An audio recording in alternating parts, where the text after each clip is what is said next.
Sanibonani guys, igama unqobile niphathela amaziba la kwababa angomhla ka-22 June. Guys, ayi kushuthi-ke uNhlanhla emva kokuthola ukuthi-ke umfowabo uMhlaba ubhizi lapha wenza ubuqhoshoshe ebhizinisini lakwaMkhize. Hambile waya endlini. Hhayi-ke guys, uMhlaba bekade eshawa yigwababa-ke eshawa uvalo ukuthi uzomane ayibhadlazele indaba le kuZwelakhe. Wahamba waya kuyena endlini wamfica kahle ubhuti eseyidlela ipharishi lakhe ngena-stress. Wathi, hawu bafo uyaphila? Wathi ngiyaphila. Wathi uyafuqa la?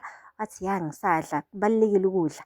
Wathi mfowethu ithi angikukhumbuze la, uyakhumbula sisebancane ukuthi wena waphula ivazi kababa lwajeka ubalulekile impela. Hayi ubaba efuna ukwazi ukuthi ubani ophulile. Hayi mina ngamane ngathi mina. Uthe ubaba mesebona ukuthi-ke mina wangishaya engishayela icala lakho. Wahleka-ke guys uNhlanhla wathi, hawu ngiyakhumbula bafowethu, yazi ngangidlala ukuba yingane lapha, ngangisemncane impela. Wathi ya, okusho khona ukuthi obhuti bayabhekelelana. Yabona nje nawe mfowethu, ngicela ungayithi vu le ndaba kuZwelakhe yokuthi ngibambe ngenzani. Wamane wathi yabona-ke mokhuluma ngale ndaba leyo, hhayi cha ushaye eceleni bafo, ngizomtshela mina ubafo, ngizomtshela uZwelakhe. Phela wena untshontshela inkampani yomndeni wena. Wathi, hawu bafo, kwabe kungena-ke guys uDumisani ubaba wabo. Wathi nithini, kwenzakaleni? Wathi ya bafo, mtshele ubaba, khuluma phela ukuthi wenzeni.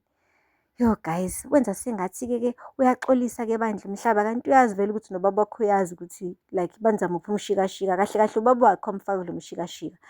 Kodwa-ke phela ngoba uNhlanhla umsulwa akazi lutho, benze sure ukuthi bamgoqa guys ngendlela emangalisayo. Mane nje wathi baba ngiyaxolisa, ha bengithi ngiyazama. Wathi wena mfana, wenzani? Untshentshela umndeni ibhizinisi elikondlayo, isandla sikufidayo uyasitshontshela wena. Wathi weNhlanhla ushiye kancane. Wathi hawu baba uzomenzani? Wathi cha, awudingi ukuyibona lento engizoyenza kuyena. Uma ukuthi ufuna ukuyibona, hlala la khona nawe uzomjoyina. Hhayi-ke guys, wabane wabaleka guys uNhlanhla. Wancika ngesicabha nje ufuna ukubona ukuthi ngampela uyashawa yini. Wathi lalela la, wenzani wena manje? Ubanjwa umfowenu omncane. Uyathithiza vele wena, uyathithiza. Ukubamba kanjani uNhlanhla kuleli bhizinisi leli silenza eceleni, Yabona-ke manje ngizokushaya ngempama. Kumele ukhale kakhulu yezwa, izoba buhlungu le. Umuthi fahla ngempama, wathi awu baba. Wathi yabona-ke manje ngeke ngisakushaya, ngizokwenza ngathi ngiyakushaya, qhubeka ukhale. Washaya usofa. Wathi kodwa baba kubuhlungu. Waqeda wathatha usofa, wathi gqu phansi. Wathi awe. Waqeda wamthatha wamncikisa ngasesicabheni kwangathi impela hamba umngqubuze ey'ndongweni. Kanti hhayi, uzama nje ukuthi uNhlanhla abone sengathi uyashawa lo, kanti akenziwa lutho no. Uyamenza nje, uyamarinate nje kuphela. Hayi guys, laba bokukhohlakele. Sesuka lapho, wathi xhuga-ke manje enze ngathi uyaxhuga. Nangampela waxhuga guys uMhlaba baye emotweni. Bathi sebesemotweni, wasilelela lana-ke. Ubonile ukuthi umfowenu ngimenzeni? Akakwazi ngisho nanokuhamba. Ukube nje wamkhuzelanga, ngabe ufile, ngabe ngimbulele. Nayo-ke into ekuzomele uyenze-ke wena. Angithi wena uyazazi ukuthi ubani umfowenu la? Wathi ngiyazi. Wathi uba? Wathi uyena uMhlaba benozwelakhe. Wathi cha, ngikhuluma ngomfowenu wegazi wakushiyela ibele ubani? Wathi uMhlaba.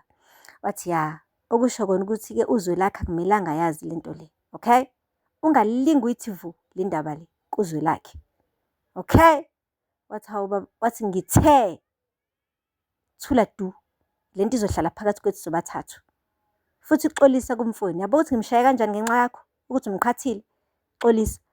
Wanqaba guys uNhlanhla ukuxolisa. Wathi lalela la, asiyindawo, asisuki le moto la. Wena ungaxolisanga. Wathi ngiyaxolisa. Wathi good. Hhayi-ke guys, emva kwalapho le kwaMkhize impela kingenile imali le yethenda enkulu ebekade beyilindile yasayinwa yiNdiya uMr Chetty. Ngathi kungena ngamamiliyoni ngoba ngendlela abekade ejabule ngayo uZwelakhe, uze wathi ngangishilo ma, ngangishilo ukuthi ubaba soza silahla, buka manje. Hawu ithenda enkulu kangaka, hawu kodwa baba hayi unina-ke guys ubekade ezigqaja ngendodana yakhe uZwelakhe.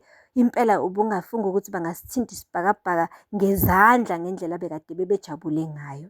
Guys, umsebenzi-ke nokubika lo uZwelakhe bekade bewenza khona namhlanje, okusho kona-ke guys ukuthi-ke ayisekho into emendleleni kaZwelakhe noBahumi ukuthi khanjiswe amalobolo ebese-ke beyashada. Namhlanje kube nemithingi enkulu. Impela-ke uZwelakhe esho ukuthi inkampani ebizwa ngokuthi iseMkhize Trucking isizoshintsha ibe iMkhize Logistics, and kuqashwe umqashi omusha sha kuleya nkampani-ke ozobe ebheka iy'mali zasebhizinisini. Ukugama lakhe-ke guys uBahumi. Shuthi kahle kahle uZwelakhe-ke umane wathatha ithuba lokuthi amqashe uBahumi as financial advisor wenkampani yakhe, njengoba phela uGirl efundele yabo i-finance. Wathi akamthathe emuthi gqi ebhizinisini-ke lako Mkhize ngoba vele usezoba umakoti wakhona, useyifamily already guys, since amalobolo azohanjiswa ngekudala. Hey, lapho okungixakayo ukuthi abazali bakaBahumi abakavumi ukuthi-ke uZwelakhe aqhubeke nokuthandana nendodakazi yabo. Abafuni ngisho nalawo malobolo, kahle kahle abafuni ngisho isicholo abasilethayo laphaya koMatawonge. Manje njengoba esezoqasha indodakazi yabo-ke lapha enkampanini yakoMkhize, sezenza ifamily kangaka-ke yakoMtawonge bengakamamukeli, angazi izomiswa kanjani le ndaba. But anyway, asikho lapho. uDumisani-ke uthukuthela uganunu wabo, uyasho ukuthi uBahumi uqashwa kanjani kaMkhize. Yindaba bengayilwanga abantu bakhona leyo ndaba, ngoba phela akayona umndeni.